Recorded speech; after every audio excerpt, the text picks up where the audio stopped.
조금 전에 말씀드린 것처럼 북한이 우리나라 법원 전산망을 해킹한 목적이 도대체 뭔지, 그리고 빼내간 국민 개인 정보를 가지고 뭐를 도대체 하려고 한 것인지 태영호 국민의힘 의원과 함께 알아보겠습니다. 의원님 안녕하십니까? 어서 오십시오. 안녕하십니까? 네. 제가 간단하게 개요를 몇 가지 설명드리겠습니다. 지금까지 우리 언론을 통해 알려진 북한의 유명한 해킹 그룹이 김숙희, 라자루스, 안다리엘 이런 해킹 그룹들이 있습니다. 막강한 해킹 조직을 보유하고 있는 것으로 알려져 있는데요. 그 수준이 무려 세계 5위 수준에 이른다라는 분석도 나오고 있죠. 자, 그런데 주로 어떻게 해킹을 했느냐?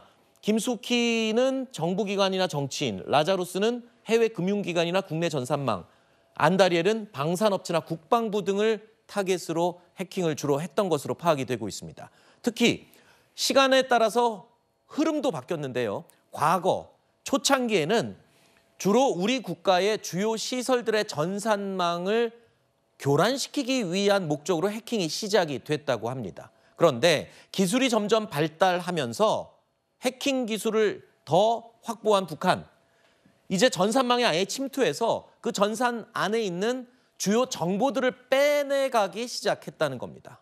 그리고 최근에 와서 더더욱 본인들의 해킹 기술이 발달을 하자 이제는 아예 금융기관 등을 해킹해서 이른바 코인을 훔쳐간다든가 아니면 다른 이 경제적인 목적을 가지고 외화벌이의 해킹을 이용하고 있다라는 해석이 나오고 있습니다. 의원님, 이 얘기 제가 사전에 의원님한테 잠깐 간략하게 들은 건데 맞습니까? 이런 식으로 지금 해킹도 점점 변천되고 있군요. 북한의 해킹. 네, 옳습니다. 이 방금 언급하신 저 라자루스라는 기관은 북한군 경찰청국 산하의 해커 부대거든요. 그런데 이자 방금 설명하신 것처럼 최근에 진화해서 최근에는 돈벌이 위주로 해킹을 많이 하고 있습니다. 그런데 이번에 탈취해간 자료는 법원 행정처에 있는 어마어마한 자료를 가지고 갔거든요. 왜 그렇게 법원인지 전 궁금합니다. 바로 거기가 문제가 있다고 생각합니다. 지금 현재 법원에서는 이번에 북한이 빼내간 자료가 어떠한 자료들이라는 걸 밝히진 않고 있지만 우리가 유추해 볼 수 있다면 이하면 이런 거예요.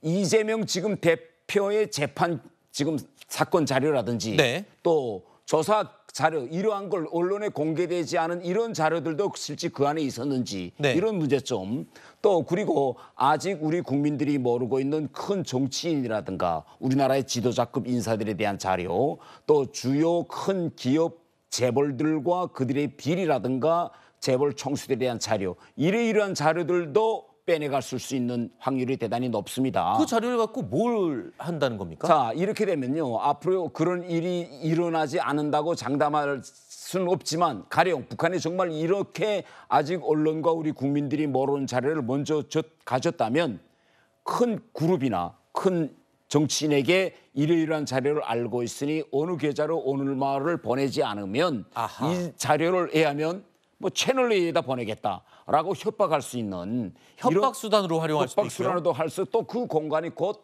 돈벌이에 이용될 수 있는 이런 점도 하나 있을 수 있고 이번 일을 통해서 북한은 아마 지금 내부적으로 이걸 프로그램을 돌려보면 우리 주요 정치 인사들의 지도급에 대한 자료를 몽땅 다 이젠 가져갈 수 있다 이렇게 볼 수 있겠습니다. 또 우리 기업들이 어떤 일들을 하고 있고 또 혹시 지난 시기에 검찰의 수사 대상이 되었던 그런 비리 사건들, 공개는 안 된 사건들을 다 알 수 있게 됐고 더 나아가서 더 중요한 거는 이번에 일반 국민들의 자료도 많이 나갔다는 거 아닙니까?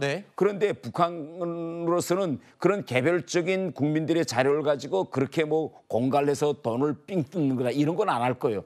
그러면 이런 자료 같은 거는 국제적으로 정제하고 있는 피싱 범죄 조직 같은데 팔아넘길 수 있는 가능성도 있고 그래서요 지금 현재 가장 중요한 거는 법원이 이번에 북한이 빼내간 그 어마어마한 자료에 어떤 자료들이 들어갔는지 그걸 빨리 조사하고 더 나아가서는 향후 북한 해커들이 정말 들어와서 우리 법원과 같은 이런 정말 조직에 침투해서 자료를 빼내가지 못하도록 이런 구조적인 문제를 저는 강구해야 된다고 저는 생각합니다. 국민들의 개인정보를 가지고 도대체 뭘 하려는 걸까 저는 궁금했는데 얘기를 들어보니까 그런 가능성도 있겠군요. 그런데 북한이 원래부터 제가 알기로는 통일전선전술 뭐 이런 데서는 주요 인사들의 어떤 개인 정보들을 아주 활용해서 협박을 했지 않습니까? 그런 일환으로 보면 되겠습니까? 지금까지 북한은 개인 인사들에 대한 정보를 주로 우리 언론에 노출돼 있는 신문이라든가 네. 인터넷을 통해서 이제 알았는데 네. 이렇게 공개된 자료를 가지고 이제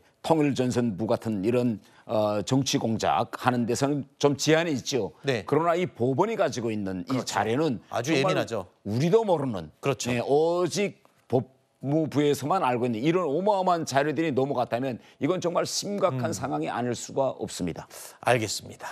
자, 이 심각성에 대해서 그리고 그 도대체 개인 정보를 가지고 뭘 하려는 것인지 저희가 분석을 해봤습니다.